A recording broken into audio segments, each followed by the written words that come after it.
Morning students, welcome back to this next video. In this video I am going to tell about the fraction of class 7.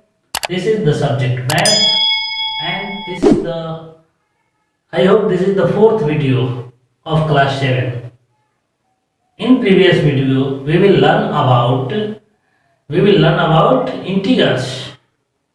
In previous video we are discussing about what is integer, how can you add the integers, subtract the integer, multiply the integer and divide the integers.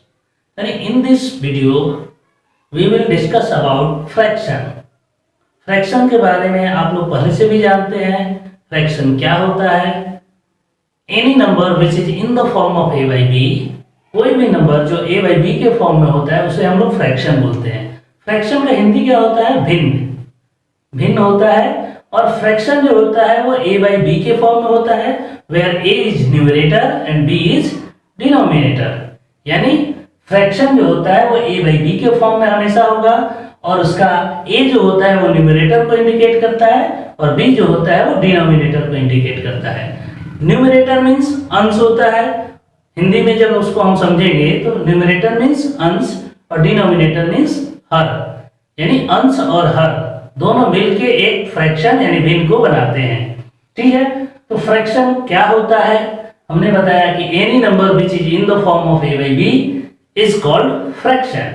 There are many type of fraction. We are also learn about fraction in previous classes. हम लोग previous class में भी fraction के बारे में पढ़े हैं, जहाँ पे फ्रैक्शन कितने प्रकार के होते हैं वो पढ़े हैं. आज भी हम उस पर थोड़ा सा फोकस कर लेते हैं. तो टाइप्स ऑफ फ्रैक्शन में है लाइक और अनलाइक फ्रैक्शन. ठीक है, तो लाइक फ्रैक्शन किसे कहते हैं? A fraction having same denominator is called like fraction.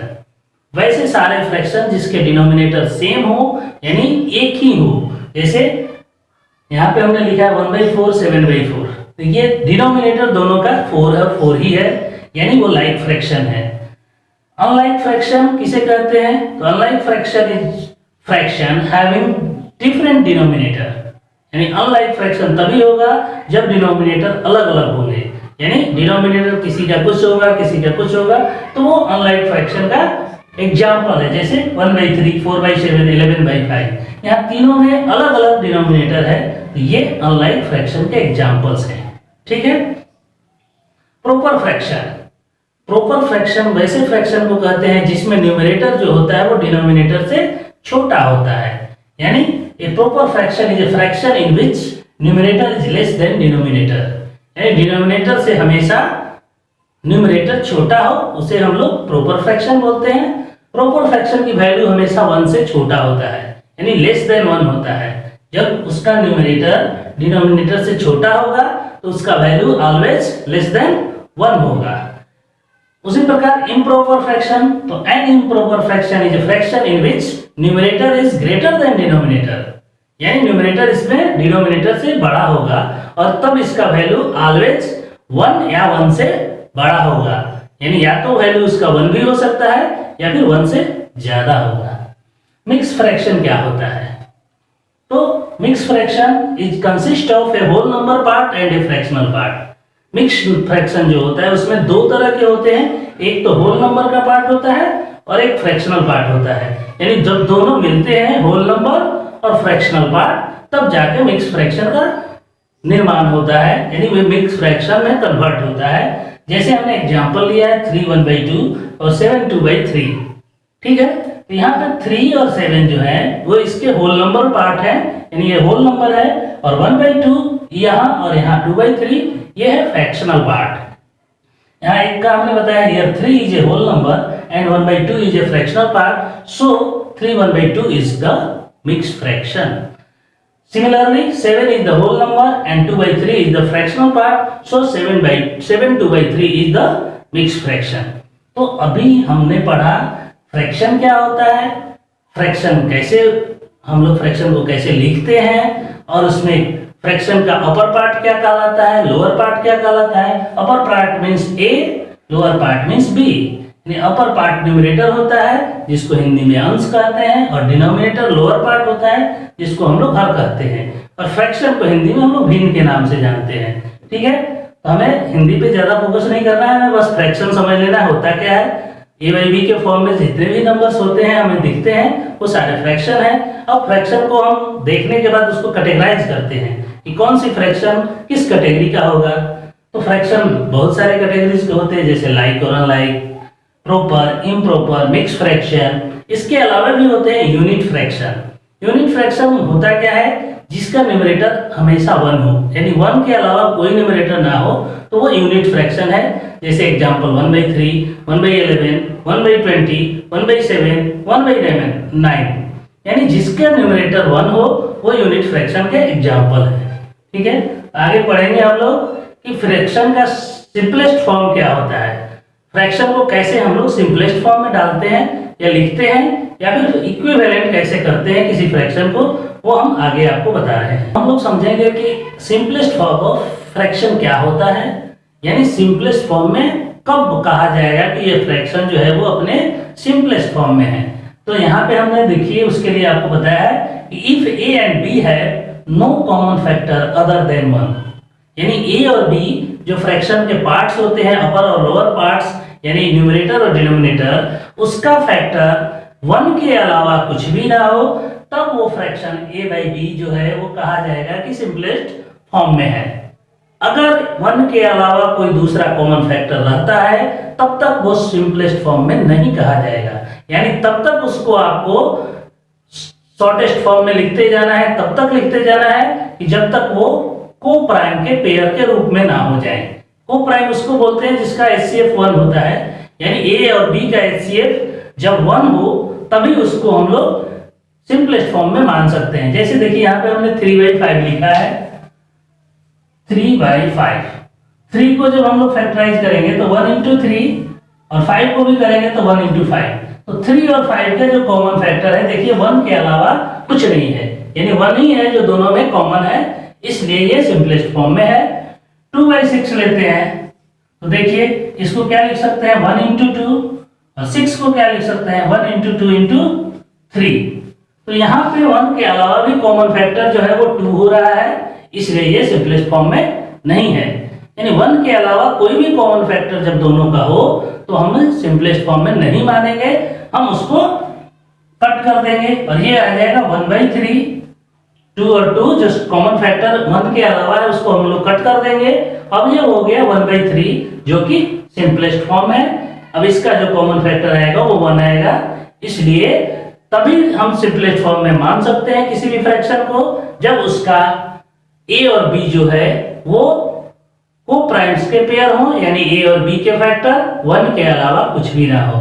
ठीक है, इक्विवेलेंट फ्रैक्शन कब मानते हैं, जब दो फ्रैक्शन को लेते हैं हम लोग C और D, और C और D m into A by m into B के बराबर हो, यानी C by D को जब हम तोड़ें तो वो A by B के फॉर्म में आए, लेकिन उसका एक ही कॉमन फैक्टर हो m, यानी कोई एक ही चीज हो, यानी एक ही नंबर हो जो दोनों को सेम से मल्टीप्लाई किया गया हो, where m is an integer and then A and B and C and D are called equivalent fraction। यानी A और B, A by B और C by D तभी हो गए इक्विवेलेंट फ्रैक्शन जब C by D जो होगा वो m into A और m into B के फॉर्म में हो। जैसे देखिए हमने एग्जांपल लिया है 3/5, 6/10 एंड 9/50। ये तीनों के तीनों फ्रैक्शन इक्विवेलेंट फ्रैक्शन है, और उसको हम इस फॉर्म में कैसे लिख सकते हैं, तो देखिए all 3 are the example of equivalent fraction. 3/5 को तो 3/5 के फॉर्म में लिख देंगे, 6/10 को लिखेंगे 2 into 3 और 2 into 5। यहाँ देखिए 2 जो है m equal to 2 हो जाएगा यहाँ, और यहाँ m equal to हो जाएगा 3। ये 3 जो दोनों में कॉमन है और यहाँ जो 2 दोनों में कॉमन है, अगर इसको हम लोग कट कर देते हैं तो ये भी 3/5 हो जाएगा और ये भी 3/5 हो जाएगा। यानी C by D जब m into A और m into B के फॉर्म में हो तो C by D and A by B को हम लोग इक्विवेलेंट फ्रैक्शन मान सकते हैं। जब तक वो इस फॉर्म में नहीं होता है तब तक उसको हम लोग इक्विवेलेंट फ्रैक्शन नहीं मानेंगे। ठीक है, तो ये था फ्रैक्शन को सिंपलेस्ट फॉर्म में कब मानेंगे, इक्विवेलेंट फ्रैक्शन कब मानेंगे, फ्रैक्शन क्या होता है बताया। अब हमें इस एक्सरसाइज में, इस क्लास में हमें फ्रैक्शन को मल्टीप्लाई करना है और मल्टीप्लाई करने के लिए हमें सीखना है। तो चलते हैं टू एक्सरसाइज ए को सॉल्व करते हैं।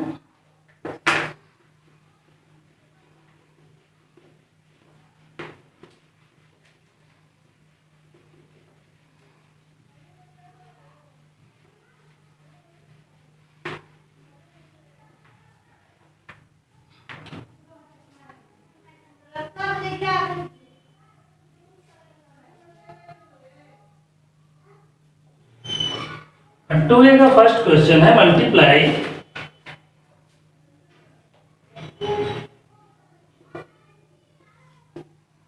ये नंबर क्वेश्चन है 2/6 इंटू 54। ठीक है, जब यहाँ पे कोई डिनोमिनेटर नहीं होता है तो आप अपने मर्जी से वहां क्या कर लीजिएगा, 1 डिनोमिनेटर एज ए 1 आप लिख सकते हैं, क्योंकि 1 का कोई वैल्यू नहीं होता है। अब हम लोग देखेंगे कि 6 से 54 कितने बार में कटेगा।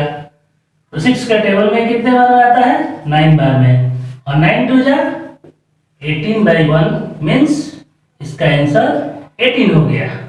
ठीक है, इसी तरह से एक सी नंबर देखिए 3/4 इंटू 1/2।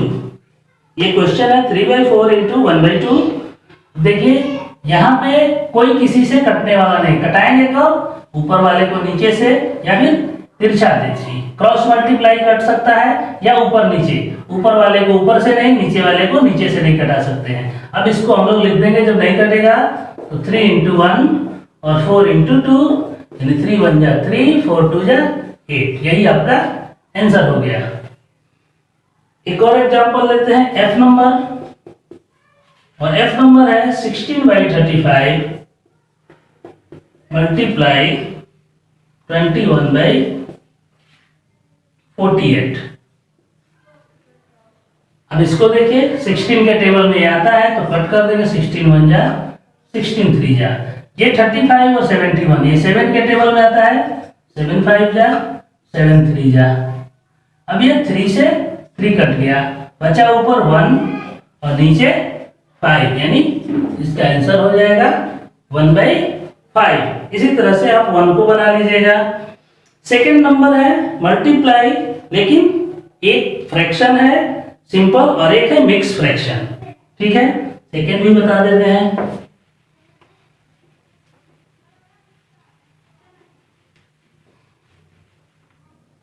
क्वेश्चन नंबर 2,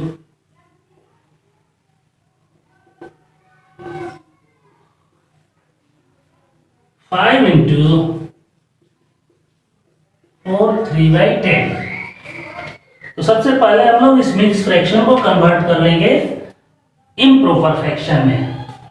5 को हम लिख देंगे 5/1, क्योंकि यहाँ पे 1 लिख सकते हैं। अब इसको जब हम कन्वर्ट करते हैं तो 10 4 जब पढ़ते हैं 40 और इस 3 को ऐड करते हैं, यानी इसका तरीका है ये साइड में जो है उसको 10 से मल्टीप्लाई करेंगे और ऊपर वाले 3 को ऐड कर देंगे, और ये हमेशा डिनोमिनेटर रहता है। जो नीचे है यहाँ 3/10 तो यहाँ भी 10 ही रह जाएगा, यानी 5/1, और ये हो जाएगा 40 + 3 43/10। ठीक है, अब इसको कट कर देंगे, 5 2 जा 10, बच गया ये 43/2। अब जब मिक्स फ्रैक्शन में है तो हमें आंसर भी मिक्स फ्रैक्शन में ही लिखना है, और उसके लिए आप डिवाइड कर लीजिएगा 43 को 2 से, 2 2 जा 4, ये 3 आया तो 2 1 जा 2, ये बच गया आपका 1। इसको हम लोग कहाँ लिखते हैं, यहाँ पे 21, क्वोशिएंट को यहाँ, रिमाइंडर को यहाँ, और जिससे डिवाइड करते हैं, यानी यहाँ जो 2 है तो यहाँ भी 2 ही होगा। क्वोशिएंट को यहाँ, रिमाइंडर को यहाँ और डिवाइडर को यहाँ। ठीक है, अब ये 21 1/2 जो होगा वो 43 के इक्वल है, तो इसको हम लोग मिक्स फ्रैक्शन में ही लिख देंगे। ठीक है, एक और इसका एग्जांपल बताते हैं जहां पे दोनों मिक्स फ्रैक्शन में है। जी नंबर 4 1/3 मल्टीप्लाई बाई 3 1/2। अब सबका मिक्स फ्रैक्शन तो ये 4 3 जा 12 और 1 13/3। इसको करेंगे तो 3 2 जा 6 और 1 7/2। अब देखिए कोई किसी से नहीं कटेगा, तो दोनों ऊपर वाले को एक साथ और दोनों मतलब न्यूमरेटर को एक साथ और डिनोमिनेटर को एक साथ। 13 7 जा 91 और 3 2 जा 6। फिर इसको हम लोग डिवाइड करके देख लेंगे क्या आएगा। 6 को 91 को 6 से कीजिए, 6 1 जा 6, 6 5 जा 30, यानी रिमाइंडर 1 बचता है। क्वेश्चन 15, यहाँ पे 15 लिख लेंगे 1/6 इज इक्वल टू 91/6। इस तरह से आप लोग मिक्स फ्रैक्शन में एक था और एक विदाउट मिक्स फ्रैक्शन में था, उसको कैसे करेंगे। दोनों मिक्स फ्रैक्शन में होगा तो दोनों के मिक्स फ्रैक्शन को कन्वर्ट कर लेंगे, फिर मल्टीप्लाई करके और आंसर को हमेशा मिक्स फ्रैक्शन में ही लिखेंगे। ठीक है। थर्ड नंबर है, ये थर्ड क्वेश्चन था, इन ए क्लास ऑफ 50 स्टूडेंट, यानी एक क्लास है जिसमें 50 स्टूडेंट्स हैं, 1/5 of the total play football, और उसमें का 1/5 जो है वो फुटबॉल खेलता है, 3/5 प्ले क्रिकेट, यानी टोटल का 3/5 क्रिकेट खेलते हैं, and the remaining play basketball, और जो बचते हैं इनके अलावे वो बास्केटबॉल खेलते हैं। तो find the number of student who play basketball, football and cricket. हमें तीनों का निकालना है, तो हम पहले लिखेंगे क्या इंफॉर्मेशन है। Total student in the class equal to 50, students play football equal to 1/5 of total student, जो कि दिया हुआ है। तो 1/5 ऑफ टोटल क्या था, 50 हमने लिख लिया। ऑफ का मतलब होता है मल्टीप्लाई, ठीक है, तो हम मल्टीप्लाई का साइन लगा देंगे। और 5 को टेबल में 50 कितने बार में आता है, तो 10 बार में, यानी 10 1 जा 10 स्टूडेंट जो हैं वो हमारे फुटबॉल खेलने वाले आ गए। उसी तरह से क्रिकेट खेलने वाले को हम निकाल लेंगे, तो students play cricket equal to 3/5 of total student, यानी टोटल का 3/5। तो फिर उसी तरह से लिख देंगे 3/5 ऑफ टोटल क्या था संख्या 50। ऑफ को हम लोग मल्टीप्लाई में कन्वर्ट करते हैं, तो 5 10 जा 50 और 10 3 जा, यहाँ पे 3 है, वहां पे कुछ नहीं था 1 था, तो 10 1 जा 10 स्टूडेंट हो गया जो कि फुटबॉल खेलते हैं। यहाँ 3/5 है, तो मीन्स 10 × 3 30 स्टूडेंट्स हो गए जो क्रिकेट खेलते हैं। अब हमें फुटबॉल का मालूम हो गया, क्रिकेट का मालूम हो गया और टोटल भी मालूम है, तो रिमेनिंग जो बचेंगे वही तो बास्केटबॉल खेलेंगे। तो student play basketball equal to 50 minus player जो फुटबॉल खेलते हैं और जो क्रिकेट खेलते हैं, दोनों को ऐड करके सब्ट्रैक्ट कर देंगे। तो हमारा फुटबॉल का 10 था, क्रिकेट का 30 था, तो 10 + 30 टोटल में से सब्ट्रैक्ट कर देंगे, यानी 50 - 40 10 स्टूडेंट आ गए जो बास्केटबॉल खेलते हैं। तो हमारा फर्स्ट क्वेश्चन जो पूछ रहा था कि बास्केटबॉल कितने प्लेयर खेलते हैं, तो 10 स्टूडेंट्स यहां हमारा आया है। बी नंबर में पूछ रहा है फुटबॉल,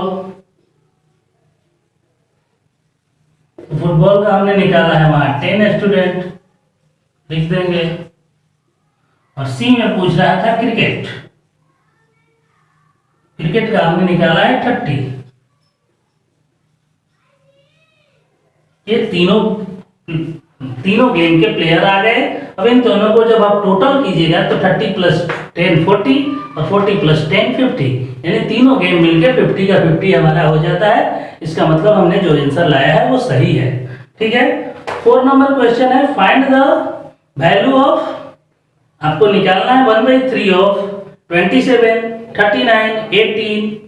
ये 3 क्वेश्चन है इसमें। फिर बी में भी है 4/5 ऑफ 50 100 एंड 255।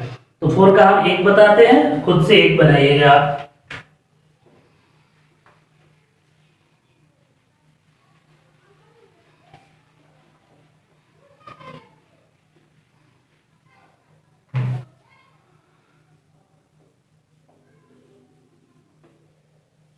फोर नंबर है फाइंड, और ए नंबर क्वेश्चन है 1/3 ऑफ, फर्स्ट है 27, सेकेंड है 39 और थर्ड क्वेश्चन है 80। यानी बारी बारी से तीनों का 1/3 हमें निकालना है। तो फर्स्ट नंबर हम लोग निकालते हैं 1/3 ऑफ 27। अभी हमने पीछे बताया था कि ऑफ का मतलब क्या होता है, तो multiply.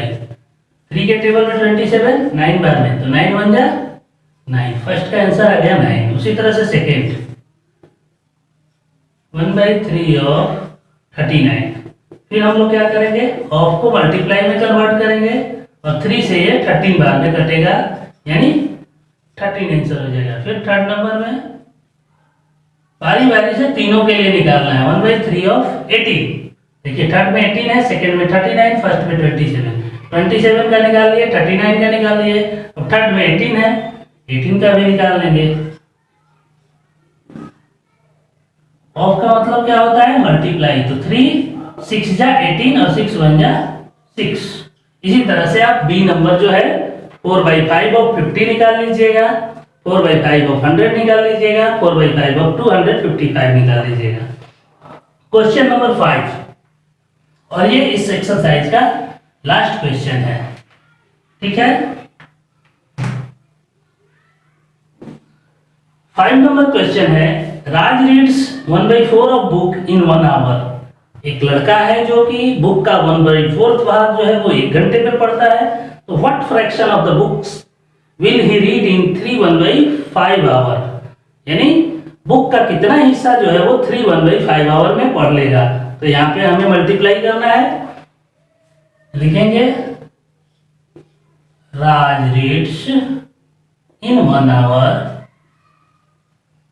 is equal to 1/4 of book.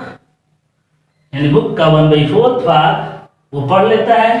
So he reads in 3 1/5 hour is equal to 3 1/5 into 1 घंटे का मालूम है, तो 3 1/5 आवर के लिए हम लोग 3 1/5 से 1 घंटे में जितना पड़ता है उसको मल्टीप्लाई कर लेंगे। अब इस 3 1/5 को मिक्स फ्रैक्शन को आप क्या कीजिएगा, इम्प्रॉपर फ्रैक्शन में। तो 5 3 या 15 और 1 16/5 इंटू 1/4, 4 से 16 कट गया, यानी 4/5 ऑफ ए बुक आंसर हो जाएगा। यानी 1 घंटे में जब 1/4 पढ़ता है तो 3 1/5 आवर्स में वो 4/5 बुक को पढ़ जाएगा। 1 घंटे में 1/4, दूसरे घंटे में आधा पढ़ लेगा। यानी जितने घंटे का निकालना है उससे हम लोग मल्टीप्लाई कर देंगे, क्योंकि 1 घंटे का हमें मालूम है और ज्यादा का निकालना है तो मल्टीप्लाई करना होगा। तो लिखे हैं हमने 1 घंटा में, in 1 hour Raju reads 1/4 of book. So he reads in 3 1/5 hour इसका तो 3 1/5 इंटू 1/4, 3 1/5 को कन्वर्ट कर दिया गया तो 16/5 हो गया, और 16/5 इंटू 1/4 कीजिएगा तो 4 से 16 4 बार में कट जाएगा, यानी 4/5 बुक को वो पढ़ लेगा। तो इस तरह से आपका ये एक्सरसाइज 2A कंप्लीट होता है।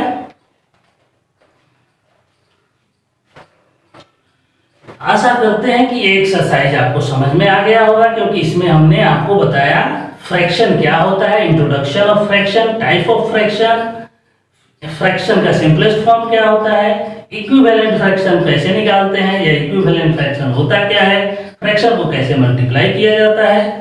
तो इन सारे टॉपिक को इस वीडियो के थ्रू हमने आपको समझाने की कोशिश की, और आपको हम आशा करते हैं कि ये टॉपिक भली भांति समझ में आ गया होगा। तो ठीक है, अब आपको करना क्या है, इस एक्सरसाइज में जितने भी हमने प्रोसेस बताए हैं और रूल्स बताए हैं उसके अकॉर्डिंग टू इस एक्सरसाइज को आपको सॉल्व करनी है। आपके पास जैसे ही वीडियो जाएगा, जिस डेट में जाएगा उस डेट में मेंशन करते हुए इस एक्सरसाइज को सॉल्व कर लेना है। चैनल को लाइक करना, सब्सक्राइब करना ना भूलें, क्योंकि जितना सब्सक्राइबर बढ़ेंगे, जितने लाइक हमें मिलेंगे, उससे हमें क्या होता है, एनर्जी मिलता है। एनर्जी जो होता है वो पॉजिटिव एनर्जी मिलता है, जिससे हम लोग और अच्छे से आपको कोशिश करेंगे कि अच्छे से अच्छे प्रोसेस से आपको समझाने की कोशिश करें। और आशा करते हैं कि आप इस बात को मानेंगे और हमारे द्वारा जो इंस्ट्रक्शन दिए जाते हैं उसको फॉलो करेंगे, और फॉलो करते हुए अपने होमवर्क को सही समय पे कंप्लीट करेंगे। तो थैंक यू बच्चों। घर में रहिए, सुरक्षित रहिए, बाहर ना निकलें। बाहर बहुत जरूरी काम हो तभी जाएं, अन्यथा बाहर निकलना इस समय सख्त खतरे को घंटी बजाना है, यानी खतरे को मोल ले लेना है।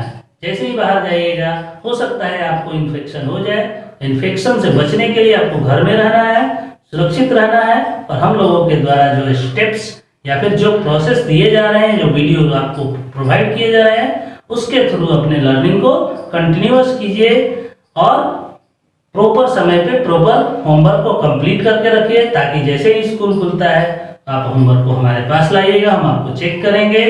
ठीक है, कोई भी प्रॉब्लम हो तो जरूर कमेंट बॉक्स में लिखें और हमारे चैनल को लाइक करना, सब्सक्राइब करना ना भूलें।